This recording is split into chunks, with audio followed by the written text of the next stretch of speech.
friends, to some extent, we are all affected by media, by the changes in media, good or bad. Some people, media doesn't get a shortage of criticisms from certain sectors. It's being impartial sometimes, that it's sensational, that sensationalism exists to some extent. But we still get the lion's share of the information that affects our decisions from media. And with us this morning are two people who are truly in the know. None other than Mr. Anton Cabangon, publisher of the Business Mirror, and of course, Mr. Frederick Alegre, also of the Business Mirror. Good morning, gentlemen. Good morning. Of course, Miguel. Okay, before anything else, sir, I understand that your newspaper is turning 8 today. Yes. Okay, so tell us something about what you have in store. Well, we will be launching the weekend edition Saturday. And then aside from that, we would also be announcing new sections of the newspaper, namely the elderly section, tourism and travel, the envoys and expat section. We've also expanded our business section. Banking and finance used to be 1 page, now it's 2 pages. And also, we will be announcing tonight the mobile app of our newspaper. You know, I remember I was still very much going around the beat every day when Business Mirror was launched, no? So 8 years ago. And of course, there are other giants in the industry, and one would think that it may be a saturated industry. But 8 years later, I think you've really succeeded. And not only have you entrenched yourself in the highly specialized market. I know because I would like to believe that I'm still a business reporter. Anyway, but you've learned to thrive, no? To what do you attribute? Is that management expertise or what? Maybe to... Is there the thirst of the readers for business news because of a deeper understanding of the importance of the economy? Maybe it's not just the, I would say, well, the quality of reporting that we give, and one factor probably is the size of the paper. You know, one time I was invited to speak in Rotary Club of Makati, and one of the guests there asked me the question. You know, he's a businessman, but his favorite section is the sports page. Which is not uncommon. Yeah. And he said, you know, why don't you, I like reading your sports page. Why, sir? Because, it's wide, and when you have a sexy player like Maria Sharapova, it inspires me to... So I guess it's the quality of reporting, and it's our layout. We have very good art director, was trained in Singapore. So it has to be light on the eyes. Yes, light on the eyes. Okay.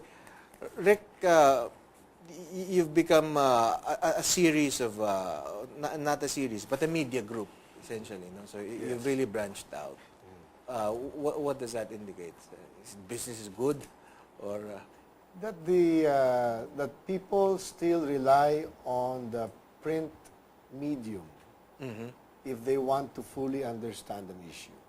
I think more than anything else, since the Business Mirror became such a success for us, and then we carried on more years of the Philippine Graphic, we were able now to produce 3 more magazines, a weekly health and fitness, another monthly magazine called View, which is travel and lifestyle, and of course our culinary magazine, Cook.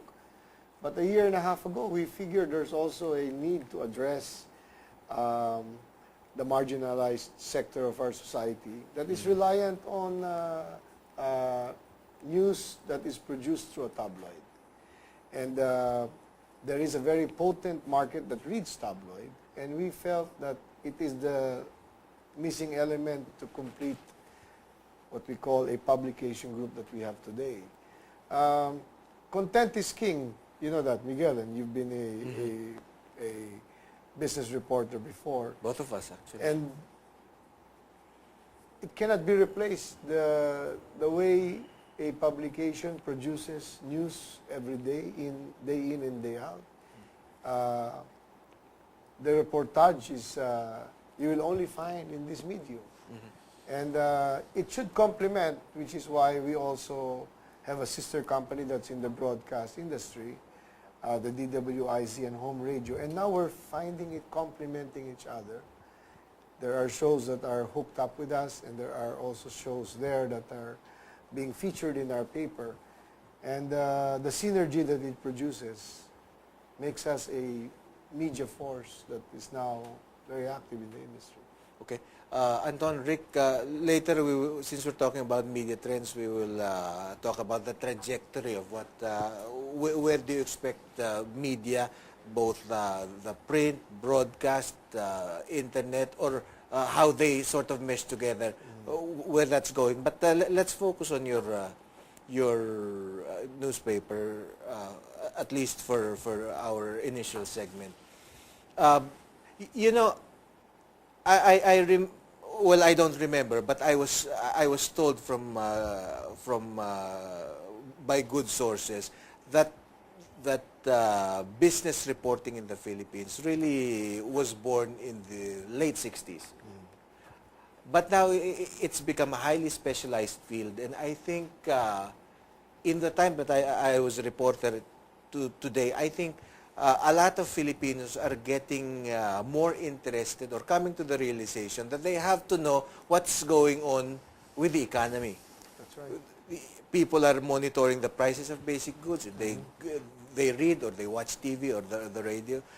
Prices of electricity, prices of fuel, even the stock market, exchange rate, because we have the several million Filipinos who are abroad. So people are becoming more concerned. So has this benefited you, this sort of paradigm shift on the part of the readers in general? I think so, yes. Right now, we have the digital version, which we have a current visitor of 15 million. So you would assume that this is all over the world. Majority are coming from United States, Hong Kong, North America, even sometimes Afghanistan. So where Filipinos are. So I would assume they are hungry for business news coming from the Philippines. So And you're right, the phenomena of millions continually seeking employment abroad. There is now really a thirst for more Filipinos who want to know where to invest their money in the Philippines. We're very high on real estate and entrepreneurship, and we'd like to believe that in the digital platform that we have, which, by the way, you can view at 11 o'clock in the evening, the night before, Miguel. That's if you don't want, you can bear the stress of knowing the news tomorrow before you sleep. But at 11 in the evening, Business Mirror is online. And we promote that as such because we want people to know that we want to give it to them early.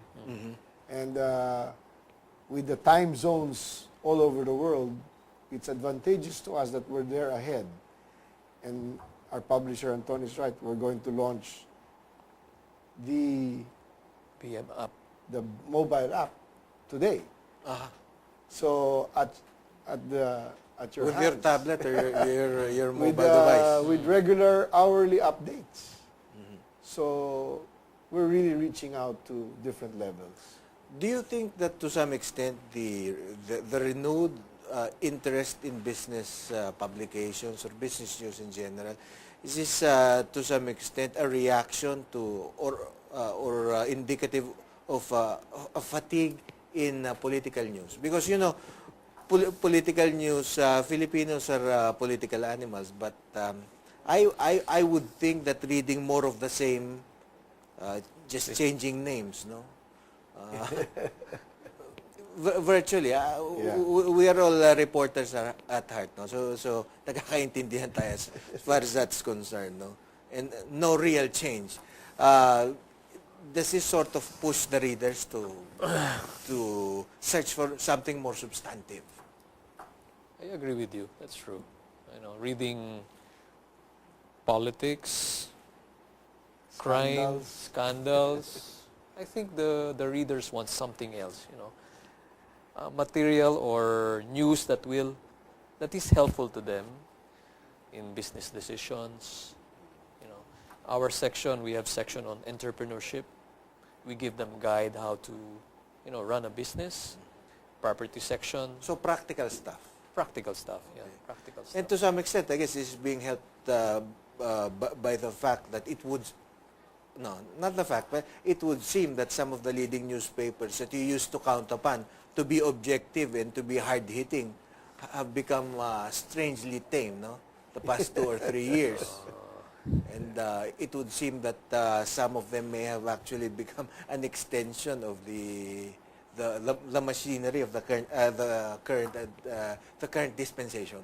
We carry those stories. Yes. But we don't carry it prominently. It's there somewhere in the Nation page. You will find us talking about the changes in business climate, the positive ratings that the Philippines gets. You will talk about a newly launched European car that is now in the market. We'd rather do that, or even a new development, whether it's a land-based or a condominium project. We'd rather focus on that than the more political and scandal stories, because we believe they have enough of that already around. I think, yeah. And we're offering them An information, alternative. an alternative. Would you consider yourself, is Business Mirror and its sister publications hard-hitting? I think they're, We're fair. Fair. We're fair, balance. And but do you when- think the readers siguro when we- know that, they feel that, they respond to that? When there are,